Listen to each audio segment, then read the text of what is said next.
আপনারা দেখছেন নিউজ বাংলা প্রতিদিন। আমি গীতা। দেখে নেব আজকের হেডলাইন্স।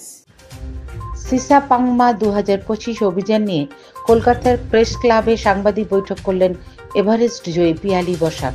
উপস্থিত ছিলেন সমাজসেবী তথা বিশিষ্ট আইনজীবী উজ্জ্বল চক্রবর্তী। সিসা পাংমা 2025 অভিযান পৃথিবীর 14 উচ্চতম শৃঙ্গ, উচ্চতা 26,300 ফুট। উত্তর দিকে তিব্বত দিয়ে শুরু করতে চলেছি অত্যন্ত জীবন বিদারী ভগ্ন হৃদয় নিয়ে। সাংবাদিক বৈঠকে পিয়ালি জানান, পাহাড় আমার পেশাও নয়, নেশাও নয়, একবারে অস্থি মজ্জায় ঢুকে আছে। একটু ফাঁকা ও নিঃশ্বাস পেলেই মন প্রাণ ছুটে যায় ওই শিখর চূড়ায়। নারী দিবসের মঞ্চ থেকে আবার নতুন উদ্যমে সাহস সঞ্চারিত হলো। পরপর 15টি শিখর অভিযানগুলির অভিজ্ঞতা এবং ডেথ জোনের উপর 6টি পর্বতশৃঙ্গ এভারেস্ট, লোৎসে, মাকালু, ধৌলাগিরি, মানাসলু, অন্নপূর্ণা। এবারও এক কিংবদন্তি নমুনা রাখবে অভিনব পদ্ধতি প্রয়োগ করে এই ডেথ জোন পর্বত শৃঙ্গদ্বয়ে। অসংখ্য মানুষের ভালোবাসার যে মণিহার আমার কাছে গচ্ছিত রেখেছেন, তার প্রতি সম্পূর্ণ শ্রদ্ধা রেখে এই অভিযান। আমন্ত্রণ জানাচ্ছি, সবাইকে আমার প্রণাম জানাচ্ছি এবং মঞ্চে যারা শ্রদ্ধেয় ব্যক্তিরা আছেন, বিশিষ্ট পর্বতারোহীরা আছেন, দীপালি সিনহা ম্যাডাম, করুণা প্রসাদ মিত্র স্যার, রথিন সিং স্যার, অপূর্ব চক্রবর্তী স্যার, জয়ন্ত বিশ্বাস স্যার এবং পার্থ ভট্টাচার্য স্যার, সবাইকে আমার প্রণাম জানাই। এবং আমি যে অভিযানটা করতে চলেছি, তিব্বত দিয়ে চায়না দিয়ে যেতে হয়, সিসা পাংমা পৃথিবীর 14তম উচ্চতম শৃঙ্গ এবং কাঞ্চনজঙ্ঘা তৃতীয় উচ্চতম শৃঙ্গ। ওটা আমি যাব, ওটার উচ্চতা আরো বেশি, ওটা তো তৃতীয়, ওটা 28,900 ফুট প্রায় উচ্চতা, কাঞ্চনজঙ্ঘার উচ্চতা। তো এগুলোতে খুবই দুর্গম শৃঙ্গ, লাইভ রিস্ক তো থাকেই, জানি পর্বতারোহণ খেলাটাই লাইভ রিস্কের। কিন্তু এই স্যার ম্যাডাম সবার থেকে ছোটবেলা থেকে যেভাবে পর্বতারোহণের শিক্ষাটা পেয়েছি, সেইটাকেই আমি পাথর করে এগিয়ে যাব। আমার স্যার অপূর্ব চক্রবর্তী স্যার, মানে উনিও ছোটবেলা থেকে ওনার হাত ধরে হাতে খড়ি, তারপরে সমস্ত স্যার ম্যাডামরাও এগিয়ে এসছেন। আমি তো একবারই, মানে 5 বছর বয়স থেকে আমি হিমালয়তে যাচ্ছি। আমার যখন 4-5 বছর বয়স, তখন আমার মা বাবা, আমি নেমে যাই 5-6টা লেয়ারের ওরকম জ্যাকেট, দামি দামি 2 লাখ টাকার কাছাকাছি ওরকম জ্যাকেটেরই দাম হয়, সমস্ত যেহেতু লাইভ রিস্ক জড়িত। তো সেইভাবে ছোটো থেকেই আমাদের স্যার ম্যাডামরা সেগুলো শিখিয়েছে। তারপরে হিমালয়ান মাউন্টেনিয়ারিং ইনস্টিটিউট দার্জিলিং, ওখান থেকে আমি অভিযানের ট্রেনিংগুলো নিয়েছি। বন্ধন ব্যাংকের প্রসন্ন স্যার উপস্থিত আছেন, স্নেহা ম্যাম আর মনিতা ম্যাম, ওনারা উপস্থিত আছেন আমার হাতে ফ্ল্যাগ লোগো তুলে দেওয়ার জন্য। বন্ধন ব্যাংক থেকে 20 লক্ষ টাকা ওনারা আমার অভিযানে মানে ব্র্যান্ড এন্ডোর্সমেন্ট হিসেবে ফিনান্সিয়াল সাপোর্ট করেছেন। ওনাদের প্রতি আমি চিরকৃতজ্ঞ থাকবো। তো আপনাদের এই ক্রাউড ফান্ডিং এবং এর আগে রোটারি ইন্টারন্যাশনালও আমাকে এভারেস্ট অভিযানের সময় 15 লক্ষ টাকা ওনারাও আমাকে সাপোর্ট দিয়েছিলেন।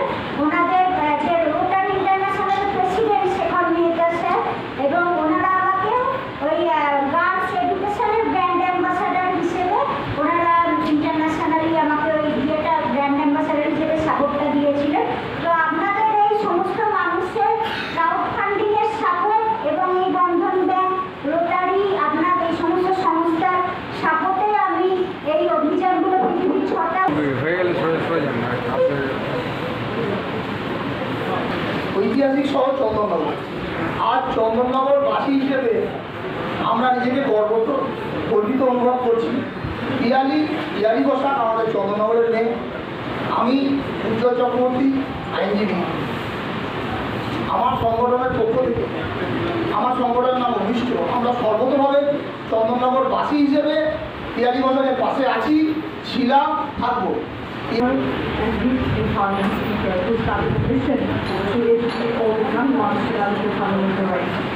আমি পিয়ালি ম্যাডামকে কংগ্রাচুলেশন জানাচ্ছি ফর হার সামিট। সবাই এরকম দাঁড়িয়েছে, হেল্পিং উইমেন হেল্পিং সবাই করছে। Thank you so much, we need all your support, and without your help I don't think anybody can get success. Thank you so much. এদিকে সামনে দাদা একটু এদিকে এদিকে সামনের দিকে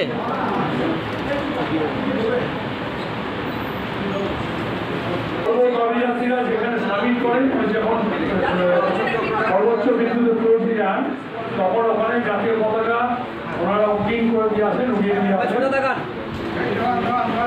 প্রতীকী জাতীয় পতাকা তুলে দিচ্ছেন পিয়ালি পতাকার হাতে দীপালি সিনহা সবাই পেয়েছি আরেকটা সুখবর বলে খুব সৎ সরল ও যেভাবে সবকিছু এড়িয়ে বাধা বিপত্তি এর মধ্যে ওনার মা মারা গেছে বাবা মারা গেছে এভাবে এগিয়ে চলেছে তাদের সমস্ত চন্দননগরবাসী তার পাশে আছে আপনাদের আশীর্বাদ দিয়ে পিয়ালির এই অভিযান যাতে সফল হয় এই প্রার্থনা করে আপনাদের আশীর্বাদ কামনা করি নমস্কার আইনজীবী উজ্জ্বল हार्दिक शुभकामनाएं हम यहाँ पे पियाली बसाक को शुभकामनाएं देते हैं वो अपने और अपने अभियान में सफल हों और देश का और अपने प्रदेश का दोनों का नाम रोशन करें मेरी तरफ से और पंडित नाई की तरफ से उनको हार्दिक शुभकामनाएं ये हमारी तरफ से ধরুন ধরুন ধরুন কাছে এসে কাছে এসে কাছে কাছে কাছে আসুন আপনি আসুন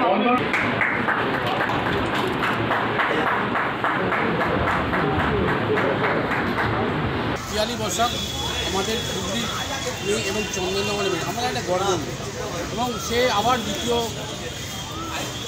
যুদ্ধ শুরু করতে চলেছে এবং শুধু তাই নয় 27,000 কিলোমিটার এবং 26,300 কিলোমিটার আমাদের একটা মেয়ে একটা এত সুন্দর তার কর্ম কবিতা কথা বলে নেব এবং আমার সাথে রয়েছেন উজ্জ্বলদা বিশিষ্ট সমাজসেবী এবং অ্যাডভোকেট উজ্জ্বলদা আমাদের চন্দননগরে গর্ব পিয়ালি বসাক আবার দ্বিতীয় যাত্রায় যাচ্ছে কী বলেন কেমন লাগছে? ঐতিহাসিক শহর চন্দননগর চন্দননগরের মানুষ হিসেবে আমি উজ্জ্বল চক্রবর্তী নিজে গর্বিত আমাদের সাথে বহু মানুষ আছে এখানে মধুমিতা দিয়ে আছেন এবং আমাদের যে মৎস্য গবেষক অতীত পাবন হালদার সমস্ত মানুষের আশীর্বাদ দিয়ে আজকে পিয়ালি বসাক অভিযানে বেরোচ্ছেন আশা করব উনি সমস্ত বাধা অতিক্রম করে উনি জয় অর্জন করে ফিরে আসবেন চন্দননগরবাসী হিসেবে সমস্ত মানুষের পক্ষ থেকে আমাদের তার প্রতি শুভেচ্ছা রইল ভালোবাসা রইল আমরা তার সর্বোচ্চভাবে তার পাশে আছি সর্বোচ্চভাবে উজ্জ্বলদা তার পাশে আছে এবং শুধু তাই না একটা মেয়ে একটা নারী একটা পারি এবং আমার সামনে আছে মধুমিতাদি নারী আমরা পারি আরেকটা প্রমাণ হয়ে গেল আবার দ্বিতীয় যোদ্ধা কী বলবো ছাড়া থেকে আমারও এটা পিয়ালিদি একটা পিয়ালিদি আমার পরিধি ছাড়িয়ে পাবলিকেশন থেকে পরবর্তী পর্যায়ে পিয়ালিদি ঘুরে আসার পর তার অভিজ্ঞতা নিয়ে বই করবো আমাদের পরিধি ছাড়িয়ে পাবলিকেশন থেকে আজকে তার অনারেই আমি সকলকে উত্তরীয় এবং ব্যাচ দিয়ে সম্বর্ধনা জানালাম আর নারী তো অবশ্যই অনেক পুরুষের থেকে এগিয়ে গিয়েছে পিয়ালিদি এ কথা বলবো তবে নারীরা যে প্রকৃত নারী সে কখনোই বলবে না আমি সব পারি আমরা পাশে চাই পুরুষদের আমরা কখনো এরকমভাবে ভাবতে চাই না এবং পিয়ালিদি একজন নিরহংকার মানুষ যে জিনিসটা যে এতটা পথ পেরিয়ে আসার পরেও পিয়ালিদিকে আমরা দেখেছি চন্দননগরের বাসিন্দা হিসাবে শুধু নয় উনি তো আমাদের ভারতবর্ষের গর্ব দেশের গর্ব তো ওনার কোনো অহংকার আমরা দেখিনি আমি বন্ধু হিসাবে ওনাকে পেয়েছি যতবার চন্দননগরে গিয়েছি ততবার ওনার মায়ের সঙ্গে দেখা হয়েছে বর্তমানে তো মা নেই তো সেই জিনিসটাও খুব মিস করছিলাম যে আজকে মাসিমা আসলে পাশে দাঁড়িয়ে আগে এসে মা কেমন আছো এইরকমভাবে জিজ্ঞাসা করতেন কথা বলতেন পিয়ালিদি সম্পর্কে সেটা ভীষণ ভালো লাগা এবং সেই জায়গা থেকেও পিয়ালিদি বাবাকে পাশে পাইনি দীর্ঘদিন যাবত উনি অসুস্থ ছিলেন মাকে পাশে নিয়েই সর্ব জায়গায় যেতেন অন্তত আমি যতদিন চন্দননগরে গেছি দেখেছি মা নেই তো কী আছে কিন্তু মায়ের আশীর্বাদ সবসময়